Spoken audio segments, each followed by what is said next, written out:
The flight attendant's smug smile vanished when Elaine Montgomery revealed her Supreme Court Justice credentials. The entire cabin froze. What had begun as a routine removal of a disruptive black family had just become a career-ending mistake. But Elaine wasn't finished teaching everyone on Flight 2507 a lesson. Before we dive into this shocking story, drop a comment letting us know where you're watching from. Hit that like button and subscribe if you're ready to see justice served in the most unexpected way.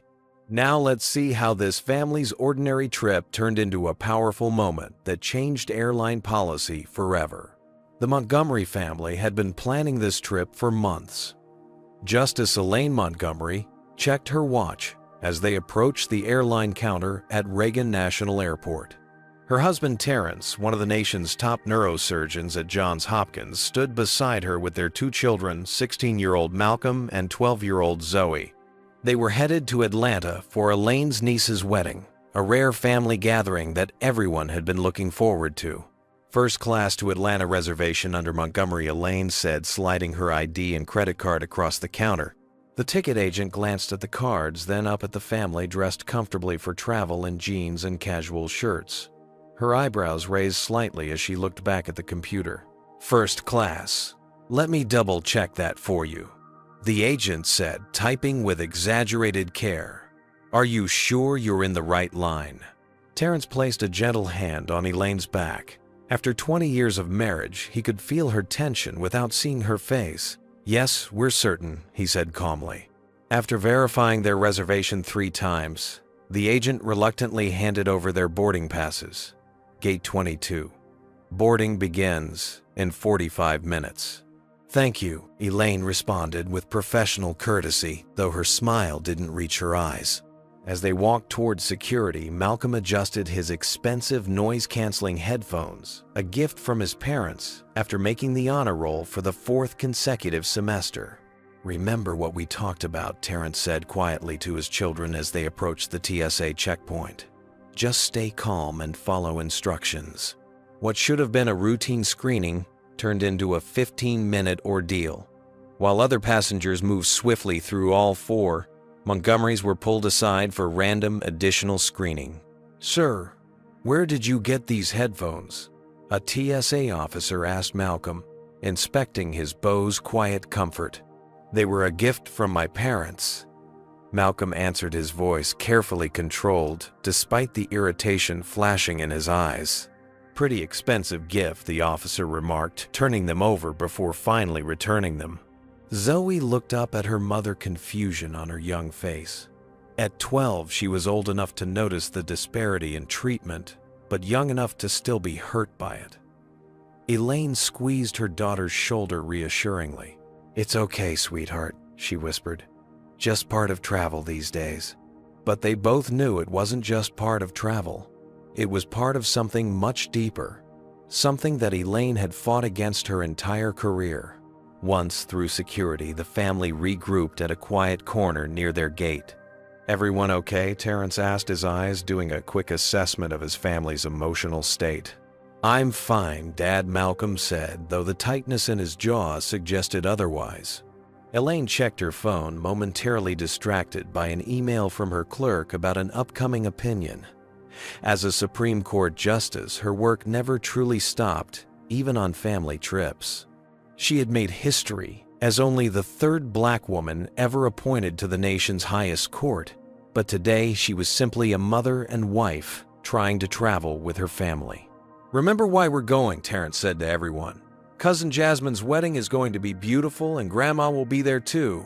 Let's not let anything spoil this weekend for us.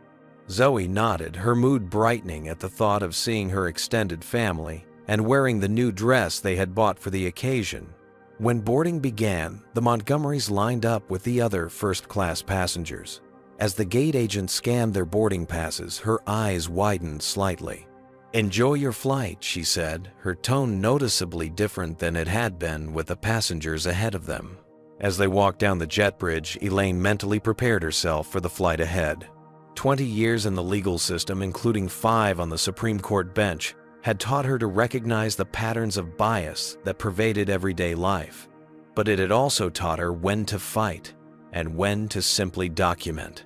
Today, she hoped would just be another entry in her mental catalog, not a battle. Little did she know that Flight 2507 was about to become much more than a simple trip to a family wedding. The narrow aisle of the Boeing 737 funneled the Montgomerys toward the front of the aircraft where the spacious first-class cabin awaited. Senior Flight Attendant Patricia Wilson, a 20-year veteran with the airline, stood at her post with a practiced smile that faltered momentarily as the family approached. "Welcome aboard," Patricia said, her eyes darting between their casual attire and the first-class boarding passes in their hands. The slight hesitation in her greeting didn't go unnoticed by Elaine, who had spent decades detecting the subtle indicators of bias in courtroom testimonies. "Thank you," Terrence replied warmly, guiding Zoe toward their assigned row. Malcolm stored his backpack in the overhead compartment while Elaine helped Zoe settle into her window seat in row 3. Terrence took the aisle seat beside her while Elaine and Malcolm occupied row 4. "Can I get you a pre-departure beverage, Junior Flight Attendant Darren Reynolds?" asked the passengers in row 2, a middle-aged white couple who requested sparkling water with lemon. When Darren reached the Montgomerys, he smiled genuinely. "What can I get for you folks before takeoff?" "Apple juice, please," Zoe requested politely. "Orange juice for me," added Terrence. Before Darren could respond, Patricia intervened. "We'll be coming around with beverages after takeoff," she said curtly. "We need to focus on boarding right now." Darren's eyebrows furrowed slightly, but he nodded and continued down the aisle, leaving the Montgomerys without their drinks. "But they just got drinks," Zoe whispered to her father, gesturing toward row 2. "It's all right, sweetheart," Terrence replied quietly. "We'll get something soon." Behind them, Elaine observed the interaction while helping Malcolm adjust his seat. Her mind flashed back to her first year of law school, when a professor had suggested she might be more comfortable at a historically black university instead. That subtle dismissal had only hardened her resolve to excel in spaces that weren't designed with her in mind. As boarding continued, a commotion arose a few rows back. Karen Miller, a blonde woman in her 40s wearing designer travel wear, was frowning at her boarding pass. "Excuse me," she called out to Patricia. "I specifically requested a window seat. This is a middle seat." Patricia rushed over immediately. "Let me see what I can do for you, ma'am." Without hesitation, Patricia rearranged several passengers, eventually placing Karen in 5 amperes and a window seat. The efficiency with which the problem was solved stood in stark contrast to the dismissal of the Montgomerys' simple beverage request. As the final boarding announcements were made, Zoe stood to retrieve her book from her backpack in the overhead bin. As she turned in the narrow space, her elbow accidentally bumped Patricia's arm. "Oh, I'm sorry," Zoe apologized immediately. Patricia's reaction was disproportionate. "You need to be more careful," she said sharply, "and please remain seated during the boarding process. We have behavior standards that all passengers must follow for safety reasons." The teenager's face flushed with embarrassment as she quickly sat down, her eyes filling with tears at the public reprimand. Terrence leaned forward. "Excuse me," he said in the measured tone he used in high-pressure operating rooms. "My daughter apologized for an accident. There's no need to speak to her that way." Patricia's lips thinned. "Sir, I'm simply enforcing safety protocols. Flight attendants are authorized to maintain order during all phases of flight." From her seat, Elaine watched the interaction with growing concern. She caught her husband's eye, giving him a subtle nod that communicated, "Let it go for now. Document everything." As the remaining passengers boarded, a tall man with salt and pepper hair paused beside Malcolm's seat. Professor Wesley Parker, constitutional law chair at Georgetown University, did a double take as he recognized Justice Montgomery. His eyes widened slightly, but noting her casual attire and family setting, he respectfully continued to his seat without making a scene. The boarding door closed, and Captain Richard Hayes's voice came over the intercom. "Flight attendants prepare for departure."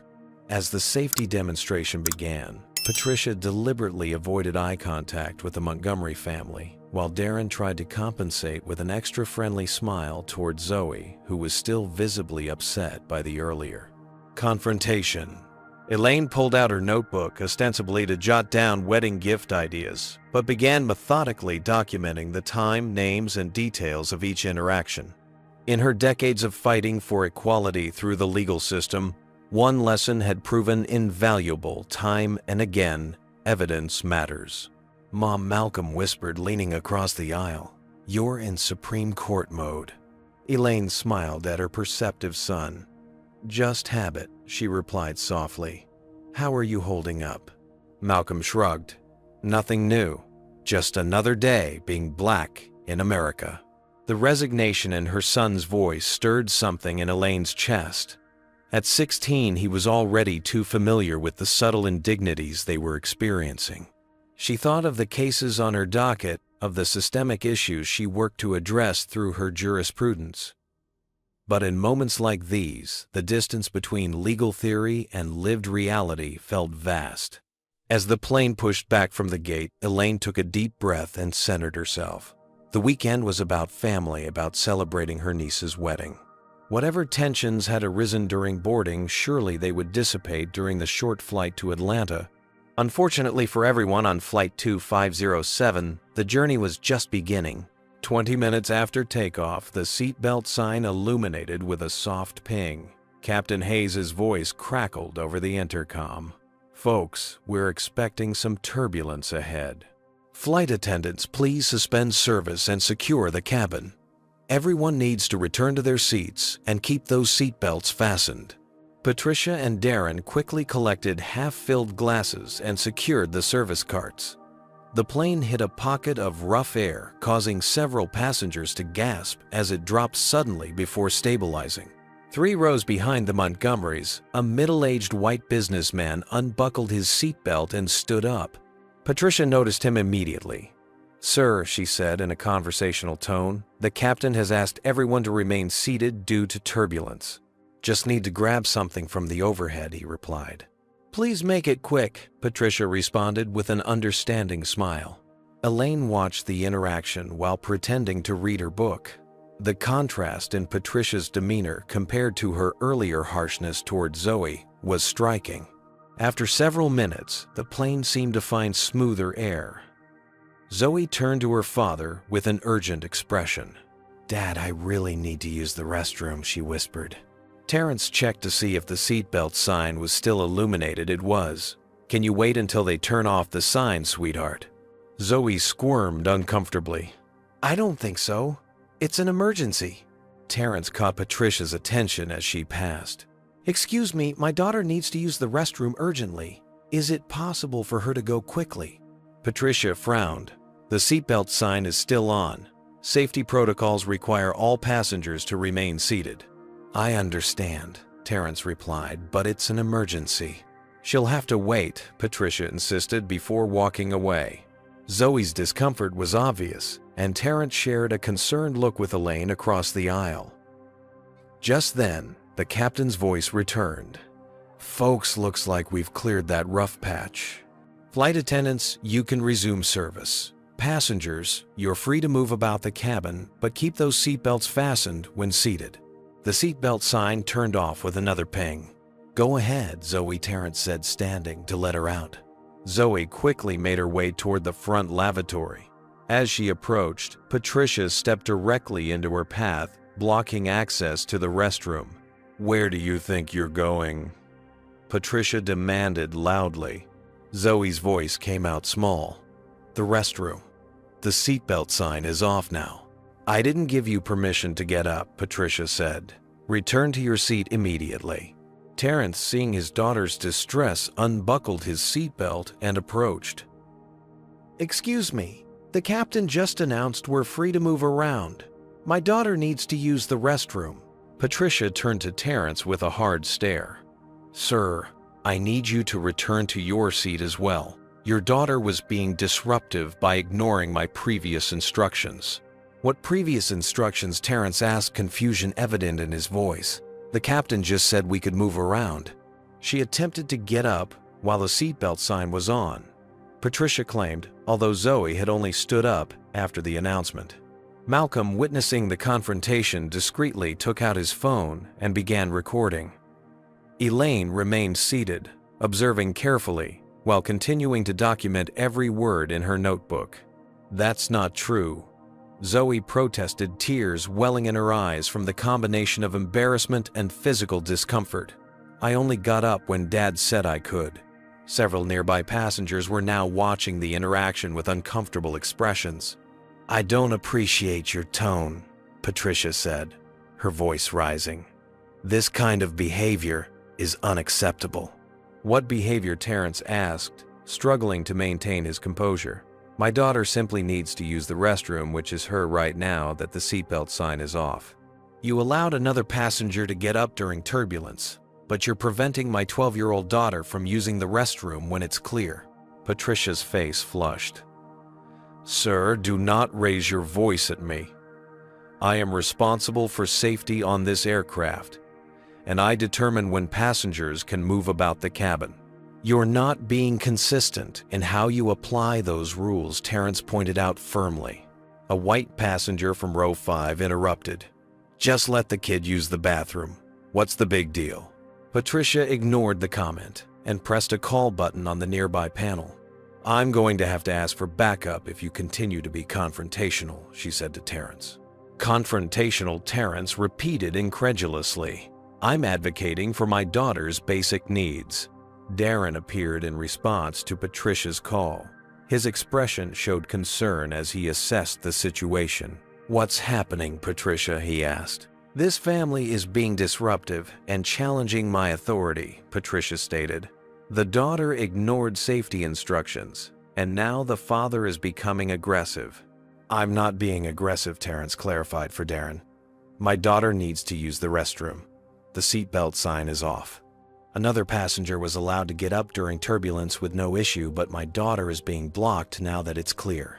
Malcolm continued recording, capturing Patricia's inconsistent statements and the growing tension. Several other passengers had also begun filming the confrontation on their phones. Elaine finally stood up, moving toward her husband and daughter with deliberate calm.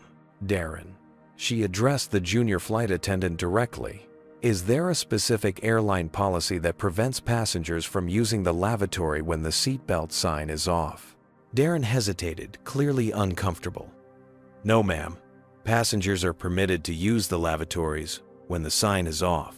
Patricia cut in. "This isn't about the bathroom. It's about compliance with crew member instructions." "What instructions weren't followed?" Elaine pressed. "My daughter waited until the captain announced it was safe to move around. She followed the rules." By now, nearly half the first-class cabin was watching the confrontation unfold. The businessman who had been allowed to stand during turbulence looked particularly uncomfortable.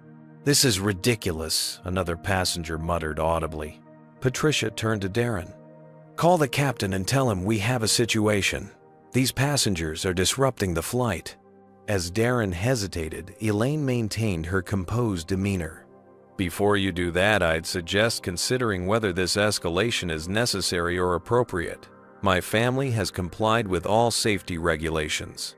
The disparate treatment we're receiving compared to other passengers is concerning." Patricia's eyes narrowed. "Are you threatening me?" "No," Elaine replied evenly. "I'm making an observation about potentially discriminatory application of policies. My daughter simply needs to use the restroom, which is her right under current conditions." The tension in the cabin was palpable.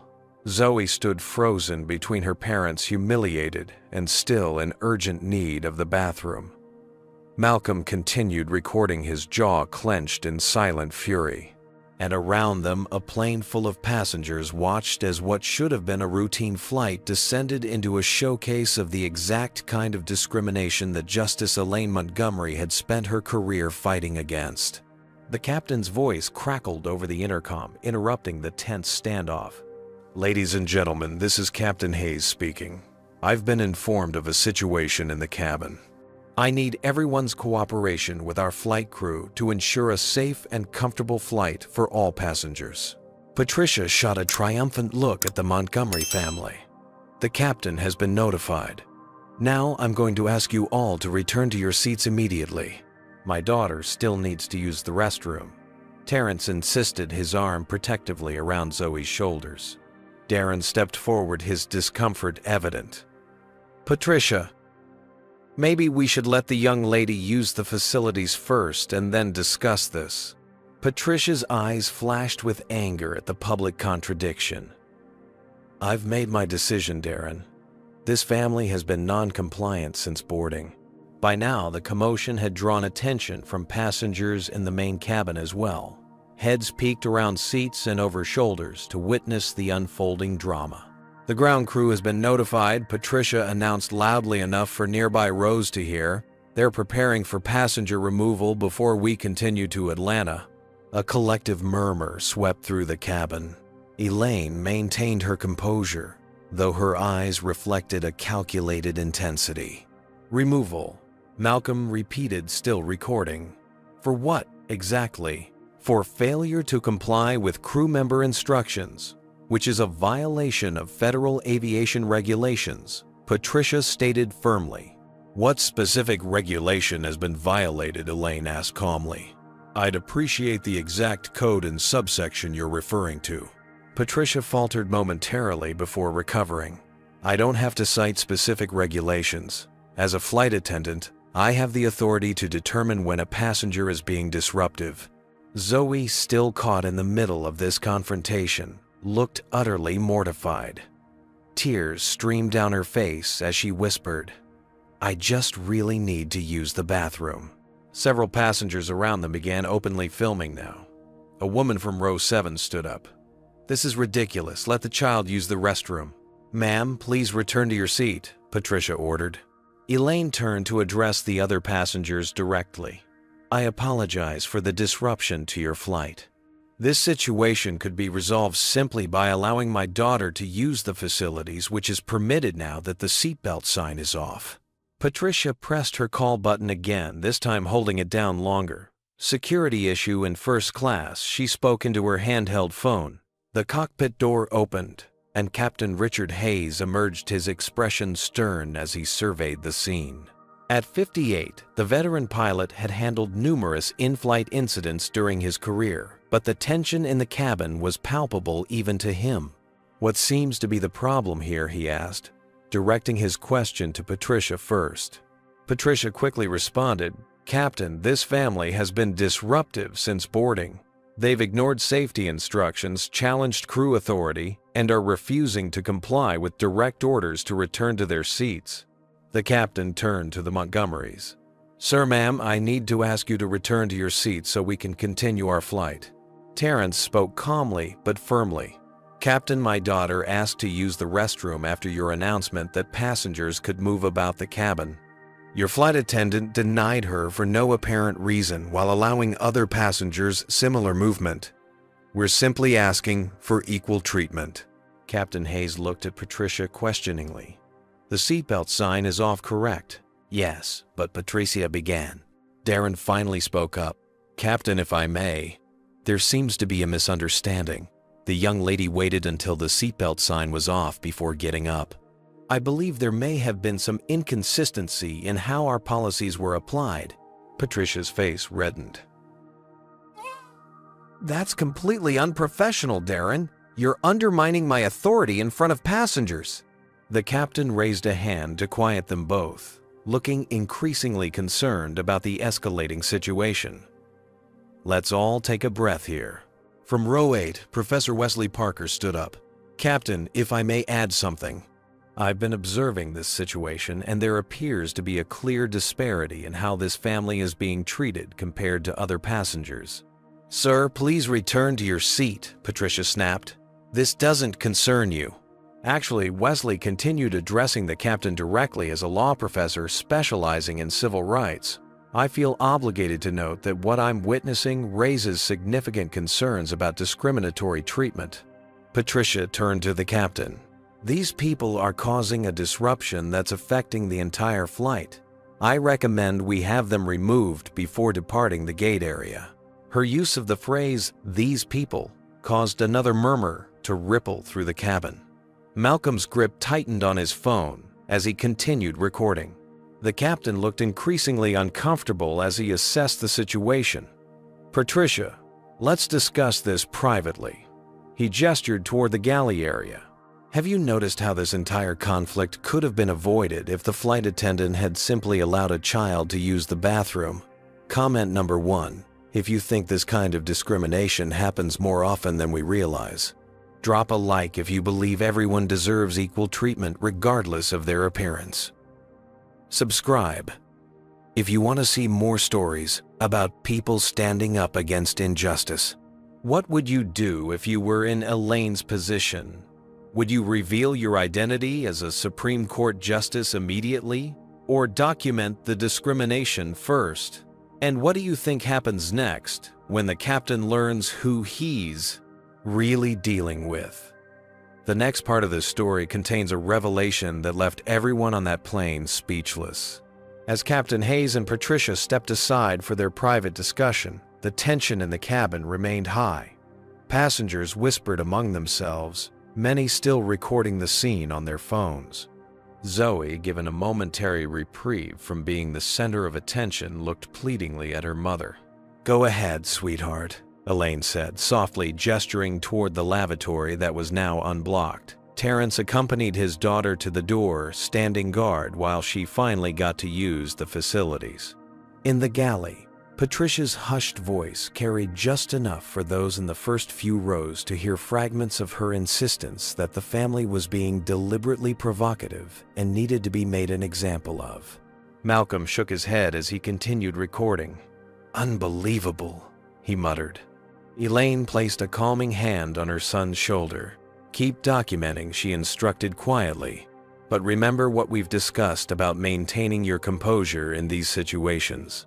When Zoe emerged from the lavatory looking relieved, but still visibly upset, the family regrouped near their seats, but remained standing as the captain and Patricia returned from their discussion. Captain Hayes addressed them with a more diplomatic tone. "Sir, ma'am, I apologize for the confusion. However, to avoid further disruption, the airline is requesting that your family deplane and take a later flight. We'll have you rebooked immediately, with full compensation." Gasps and murmurs spread through the cabin. Several passengers called out in protest. "That's completely unacceptable," Terrence responded firmly. "We've done nothing wrong. This is discriminatory treatment, plain and simple.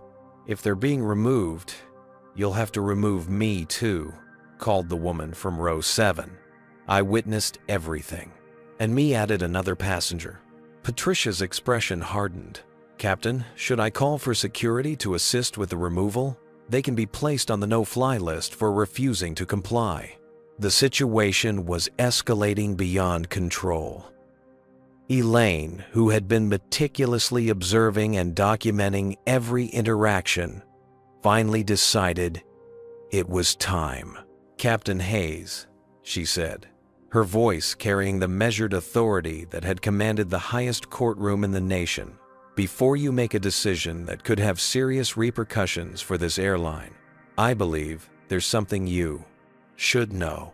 She reached into her purse and removed a small leather wallet different from the regular ID she had presented at check-in. Opening it, she revealed the official credentials identifying her as Justice Elaine Montgomery of the United States Supreme Court. "I am a sitting justice of the Supreme Court," she stated calmly.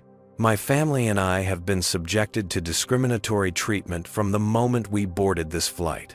I've documented every incident in detail, and my son has video evidence corroborating our experience." The captain's face went pale as he stared at the credentials. Patricia's smug expression transformed into one of shock, her mouth opening and closing without producing words. I had no idea," Captain Hayes stammered, looking genuinely mortified. "That's precisely the point," Captain Elaine responded. "No passenger should be treated differently based on their appearance or perceived status. The fact that my professional position changes how we're treated only underscores the discrimination at work here." The cabin had gone completely silent. Even those who had been absorbed in movies or sleep were now fully tuned into the extraordinary scene unfolding. Justice Montgomery, the captain, said, straightening his posture unconsciously, "I sincerely apologize for this situation. Of course, you and your family are welcome to continue on this flight." Patricia finally found her voice. "There must be some mistake. I was simply following protocol for disruptive passengers." "I believe we all witnessed what occurred," interrupted Professor Parker, who had moved closer during the revelation. "Justice Montgomery, I'm Wesley Parker, Constitutional Law at Georgetown. I'd be happy to provide a statement regarding what I observed today." Before Patricia could respond, a man in plain clothes approached from the back of the first-class cabin displaying a badge. Air Marshal Gregory Thompson, he introduced himself. "I've been monitoring this situation from my seat. Justice Montgomery, I can confirm that I observed no behavior from your family that warranted the response from the flight crew." Patricia's face had lost all color. "I was just doing my job," she insisted weakly. Darren stepped forward. "Captain, with all due respect, this isn't the first incident involving Patricia and passengers of color." His voice trembled slightly as he continued. "During our crew briefing, Patricia made comments about being vigilant with certain passengers in first class today." Patricia gasped. "That's completely false." "I heard it too," confirmed another flight attendant who had emerged from the main cabin. "I was uncomfortable with the implication, but didn't speak up. I should have." Captain Hayes looked thoroughly disturbed by these revelations. "Justice Montgomery I assure you this incident will be thoroughly investigated at the highest levels." "Patricia, I'm removing you from duty for the remainder of this flight." Patricia's face contorted with indignation. "You can't do that based on their word against mine." "It's not just their word," Malcolm said, holding up his phone. "It's all documented right here." Phones were ringing throughout the cabin as airline management scrambled to respond to the situation. A flight attendant handed Captain Hayes a phone. "It's the regional director," she whispered urgently. As the captain stepped aside to take the call, murmurs rippled through the cabin. Some passengers were typing frantically on their phones, undoubtedly sharing the incredible story on social media. Others were approaching the Montgomerys with words of support and apology. Elaine remained composed, though the slight tremor in her hands as she returned her credentials to her purse revealed the emotional toll of the confrontation. Years of training herself to remain calm in the face of injustice couldn't completely eliminate the hurt and anger that such incidents provoked. Terrence put his arm around Zoe, who leaned against him emotionally exhausted. "You okay, baby girl?" he asked softly. She nodded against his shoulder. "Is Mom in trouble for using her justice card?" Terrence smiled gently. "No, sweetheart. Your mom just reminded everyone that justice isn't just something that happens in a courtroom. Sometimes it has to happen at 300,000 feet." As the revelation of Justice Montgomery's identity continued to reverberate throughout the aircraft, the dynamics of power on Flight 2507 had irrevocably shifted. What began as a routine case of discrimination had transformed into a teaching moment that none of the passengers or crew would ever forget. Captain Hayes returned from his phone call, his expression a mixture of professionalism and barely concealed anxiety. The regional director's instructions had clearly conveyed the gravity of the situation. "Justice Montgomery," he addressed Elaine directly, "I've just spoken with our airline's regional director, Mr. Watkins. He extends his deepest apologies and assures you that this incident will be addressed at the corporate level." Patricia stood rigid near the galley, her arms crossed defensively as Darren avoided eye contact with her. The hierarchy that had seemed so clear just moments ago had completely inverted. Captain Elaine responded evenly. "I appreciate the airline's concern, but I want to be clear that my family and I don't seek special treatment. What we experience today happens to countless passengers who don't have the benefit of my credentials or platform. That's the real issue that needs addressing." The captain nodded solemnly. I understand, Your Honor. Mr. Watkins has requested to speak with you directly, if you're willing. Elaine accepted the phone. Her conversation was brief but pointed, focusing on systemic issues rather than this isolated incident. The passengers nearby could hear fragments about unconscious bias training, consistent policy enforcement, and accountability metrics. When she handed the phone back to the captain, she turned to address her family. They're placing Patricia on administrative leave, effective immediately. Darren will serve as lead attendant for the remainder of the flight. Patricia's face flushed crimson. This is completely unfair. You can't just... Patricia, Captain Hayes interrupted firmly. You're relieved of duty for the remainder of this flight. Please gather your personal items and prepare to deplane. We'll have a replacement flight attendant board before departure. As Patricia was escorted toward the exit, she passed Karen Miller, the passenger who had complained about her seat assignment earlier. Karen seemed to physically recoil, as if trying to distance herself from any association with the disgraced flight attendant. I had nothing to do with any of this, Karen said to no one in particular. I just wanted a window seat. Meanwhile, other passengers had begun approaching the Montgomery family with words of support and their own stories. The same thing happened to my family last month, shared an older black gentleman from the main cabin who had witnessed the incident. But we didn't have a Supreme Court justice in our party, so we were actually removed from the flight. I've got the whole thing on video, offered a college student from row 12.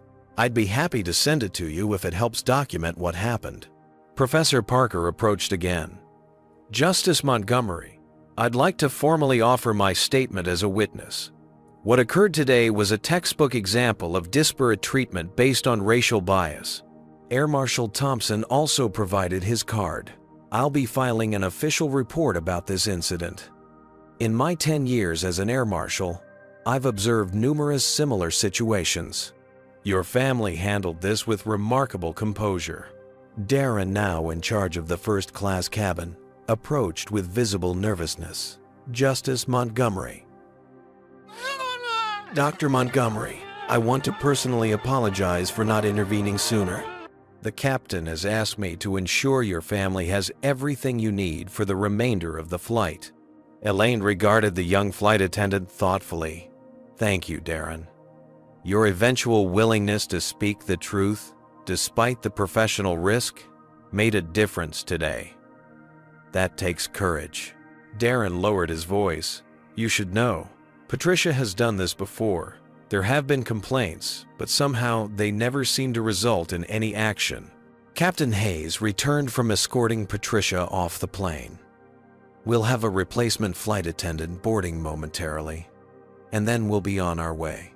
Justice Montgomery, the airline, would like to offer your family complimentary upgrades to first class on all future flights, as well as premium membership status. Elaine shook her head. That's not necessary, Captain. We don't want preferential treatment. What we want is equal treatment for all passengers, regardless of their appearance or status. Of course, the captain responded somewhat deflated. I completely understand.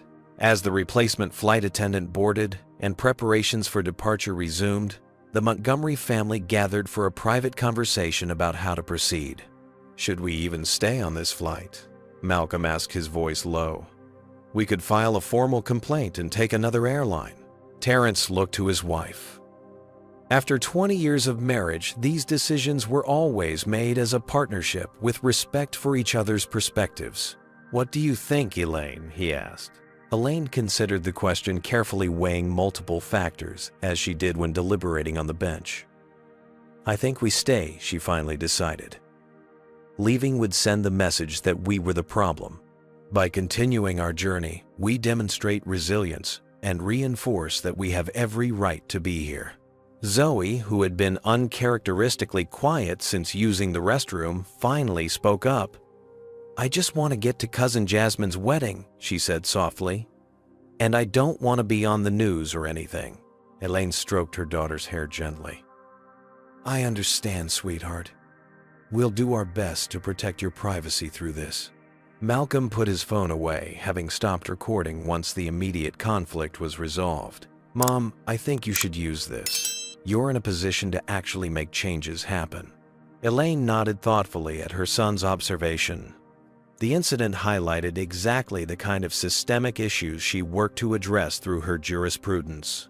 The personal had become professional in an unexpected way. The new flight attendant, a woman named Sarah, approached with a warm smile. "We're ready for departure now. Can I get anyone a beverage before takeoff?"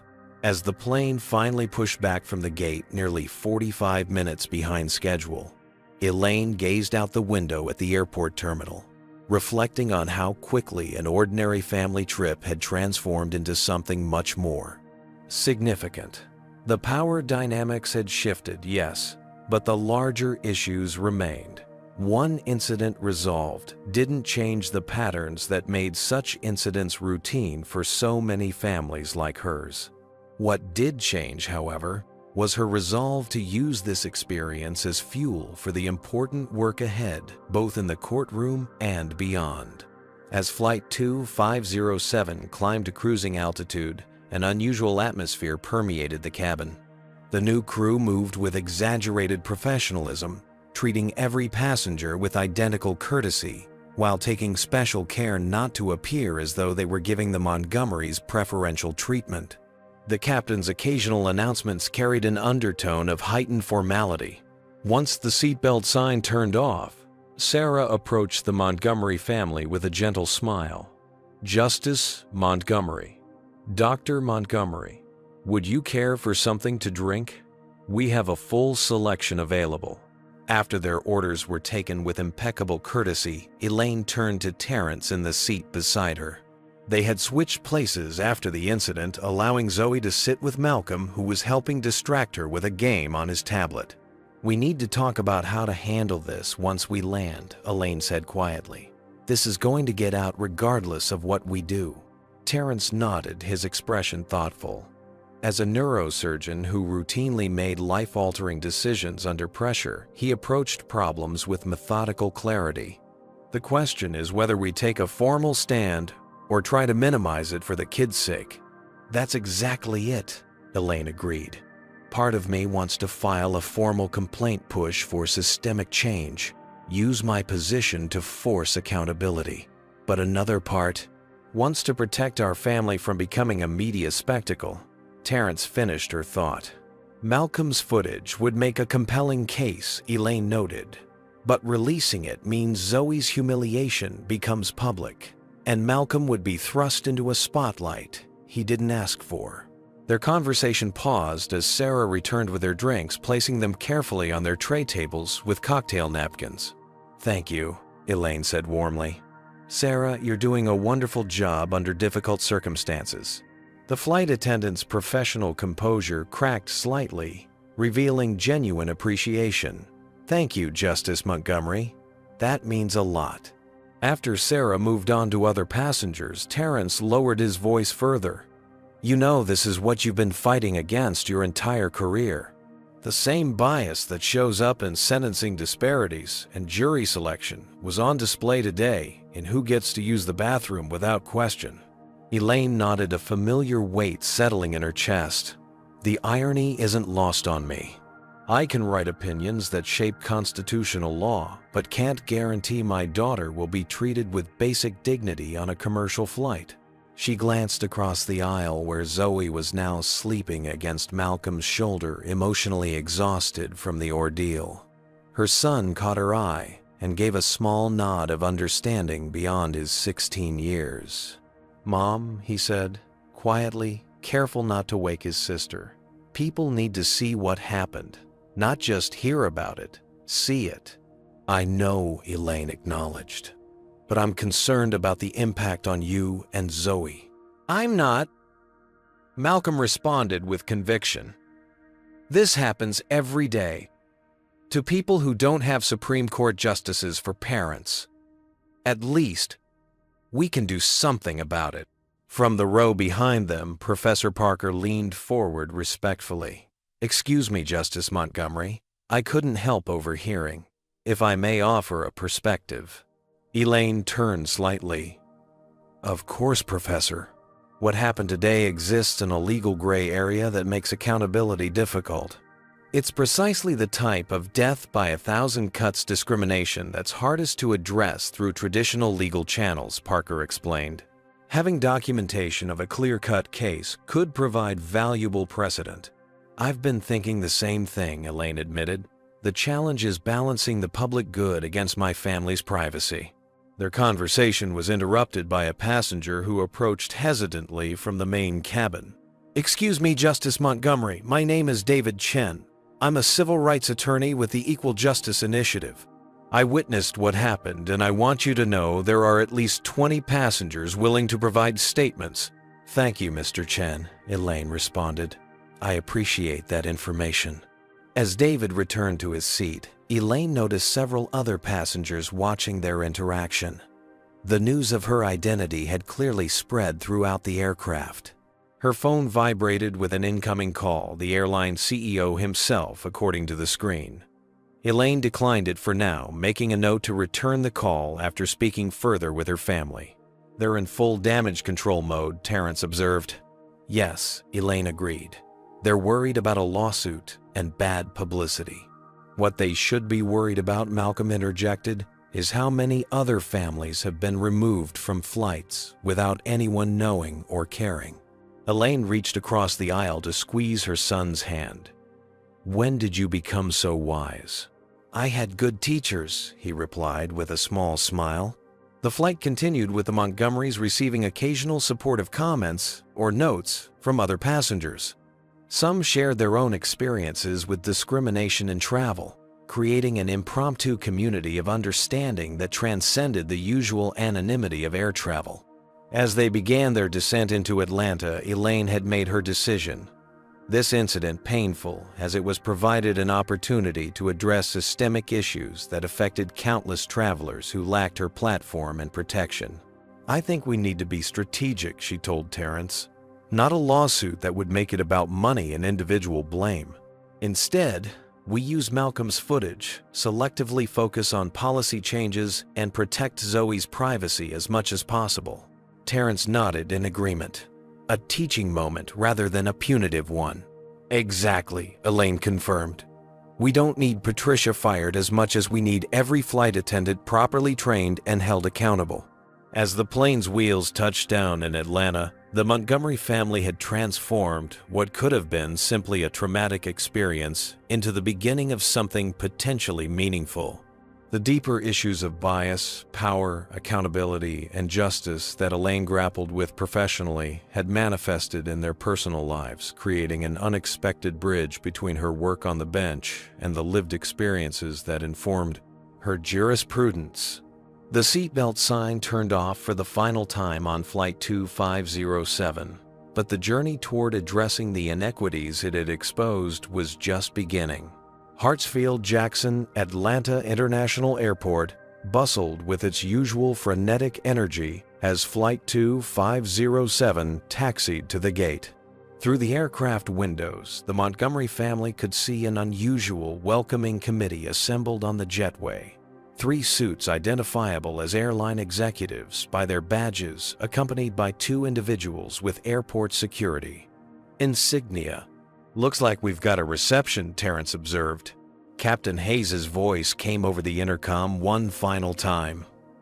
Ladies and gentlemen, welcome to Atlanta. Local time is 2:45 p.m. with clear skies and a temperature of 82 degrees. We ask that you remain seated while we complete the arrival process. Thank you for your patience during today's unusual circumstances. As the aircraft doors opened, the captain himself emerged from the cockpit to speak quietly with the Montgomery family. Justice Montgomery airline executives are waiting to speak with you. They've arranged a private room if you'd prefer to avoid the main terminal.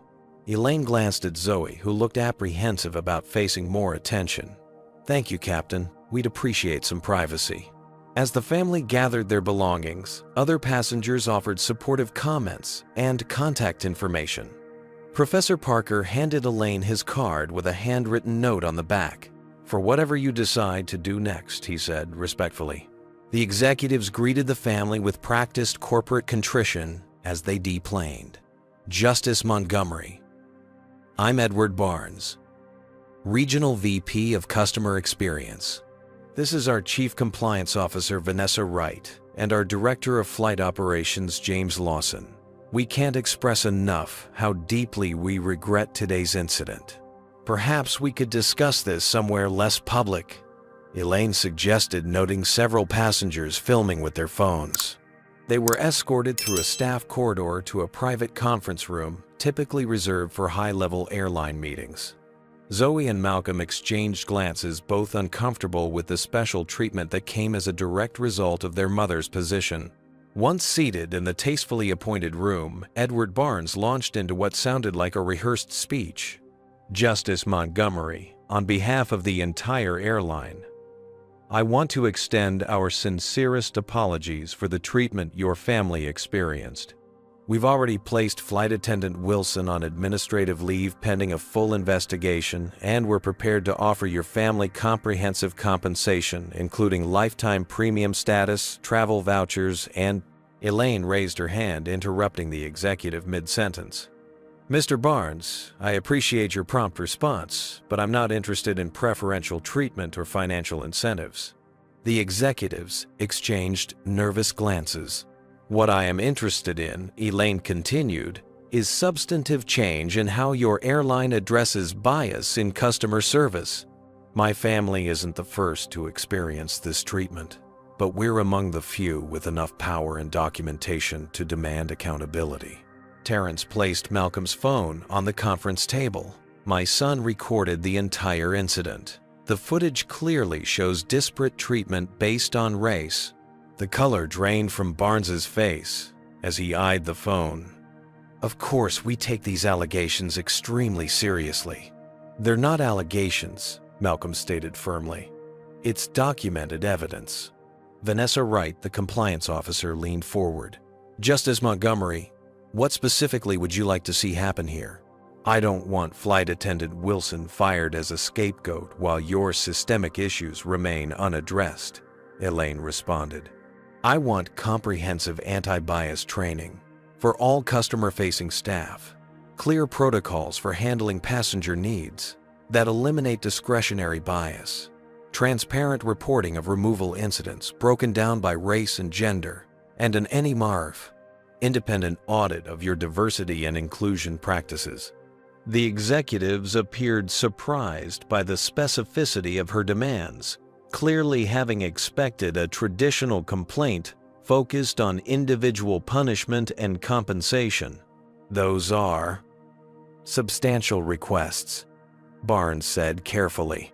They're necessary changes, Elaine corrected, and they're considerably less costly than the alternative. The alternative, James Lawson asked. The alternative, where my son's video becomes public, where I speak openly about our experience, and where your airline becomes the case study for transportation discrimination in America, Elaine stated calmly. I'd prefer collaboration over confrontation, but I'm prepared for either approach. The room fell silent as the gravity of the situation sank in. A Supreme Court justice with video evidence of racial discrimination was not an adversary any corporation wanted. We'll need to consult with our CEO and legal team, Barnes finally said.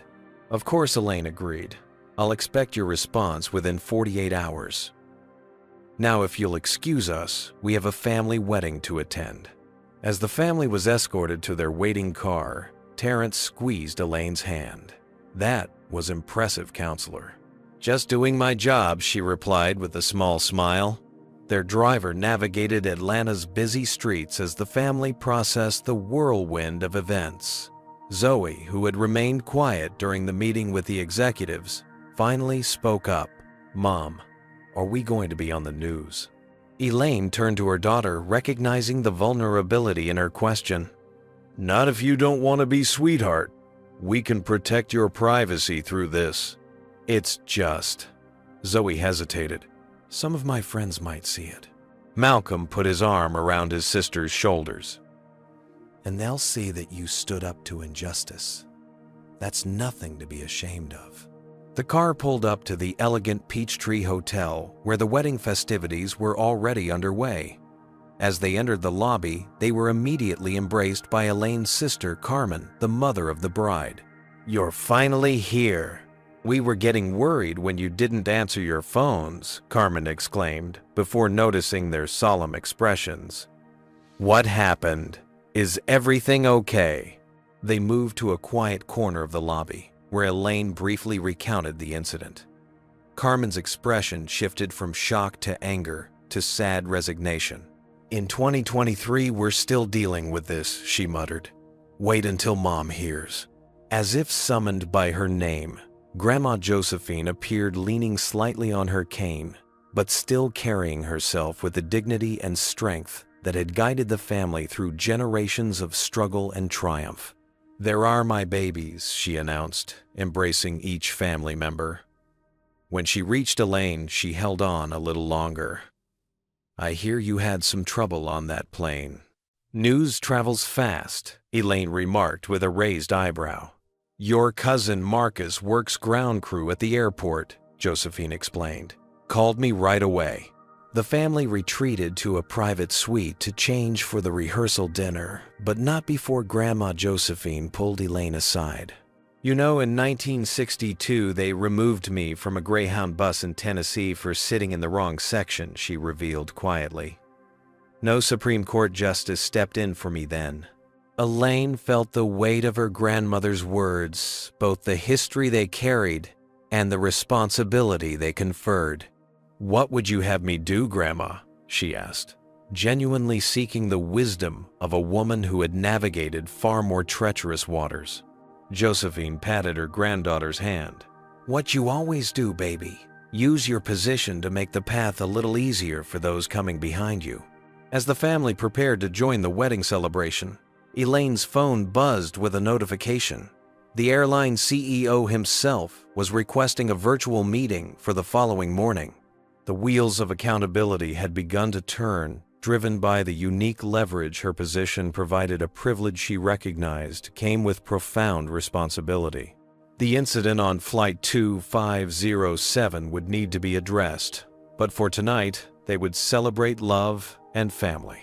Tomorrow would be soon enough to continue their fight for justice. 6 months after the incident, on Flight 2507, Justice Elaine Montgomery stood at the podium in the Grand Ballroom of the National Transportation Equity Conference in Washington, D.C.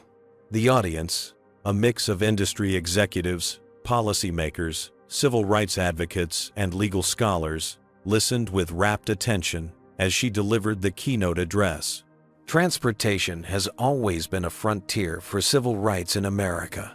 Elaine stated, her voice carrying the measured authority that had become her trademark on the bench. From Plessy versus Fraiche, Ferguson to the Montgomery bus, boycott to the freedom rides, the question of who can move freely through public spaces has consistently revealed the gap between our stated values and lived realities. She paused, surveying the room, before continuing. 6 months ago, my family experienced firsthand how bias can manifest in modern transportation systems. What made our experience unusual was not that it happened, but that we possessed the power and platform to demand accountability. In the front row, Terrence sat proudly beside Malcolm and Zoe. Their decision to selectively share Malcolm's footage with Zoe's face blurred and identity protected had transformed a painful personal incident into a catalyst for industry-wide change. The response from national airlines has been commendable. Elaine acknowledged, nodding toward the company's new chief diversity officer, who was present at the conference. Their willingness to transform an incident of discrimination into an opportunity for systemic improvement sets a standard for corporate responsibility. What Elaine didn't mention was the behind-the-scenes negotiation that had preceded this transformation. The airline's initial attempts to minimize the incident, the threat of legal action, and the turning point when the Dishon Reservarman CEO finally understood that no amount of damage control could substitute for genuine reform. After the keynote, the family was approached by Darren Reynolds, the junior flight attendant, who had demonstrated moral courage during the incident. His name badge now identified him as Training Coordinator, Diversity and Inclusion. Justice Montgomery.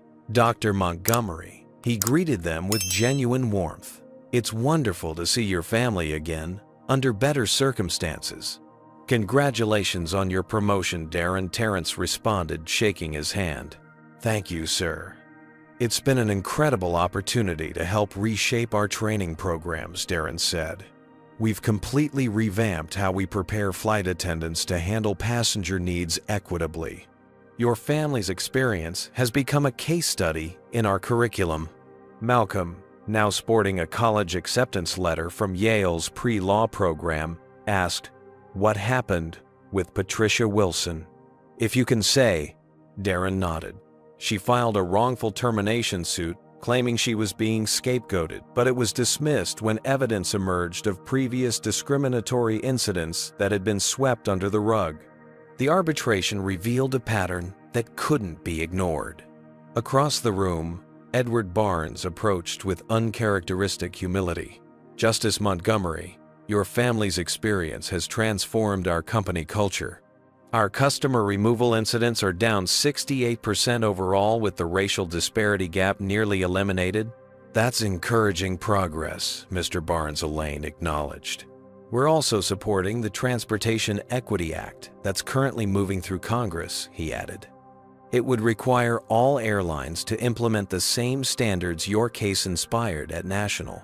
The legislation he referred to, informally known as the Montgomery Standards, among industry insiders, would mandate bias training, transparent reporting of passenger removal incidents, and independent oversight of airline practices across the country.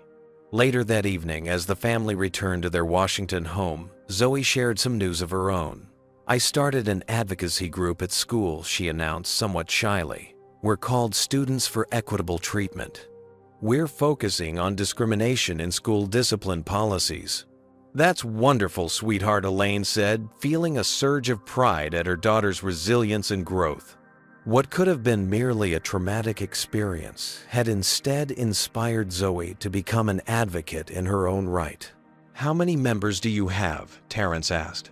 23 so far," Zoe answered. "We're meeting with the principal next week to present our research on how dress code violations are enforced differently depending on race." Malcolm grinned at his sister. "Look at you following in Mom's footsteps." 1 year to the day after the incident, the Montgomery family found themselves at Reagan National Airport, once again preparing to board a flight to Atlanta for another family gathering. The changes were immediately apparent, from the diversity of the gate agents to the clearly posted passenger rights information to the professional courtesy extended to all travelers, regardless of appearance. As they settled into their seats, a flight attendant approached with a warm smile. "Welcome aboard, folks. My name is Michael, and I'll be taking care of you today. Our captain has indicated a flight time of 1 hour and 40 minutes to Atlanta. Is there anything you need before we prepare for departure?" "No, thank you. We're all set," Elaine responded, noting the difference in atmosphere from their previous journey. Once airborne, Terrence turned to his wife. "Quite a difference a year makes." "Progress," Elaine agreed, though her expression remained thoughtful. "But we both know how much work remains." As a jurist, Elaine Montgomery had always understood that justice was an ongoing process rather than a destination. Her family's experience had reinforced that understanding, while also reminding her of the human stories behind every legal principle she upheld from the bench. The incident on Flight 2507 would never be erased from their family narrative. It had changed them individually and collectively.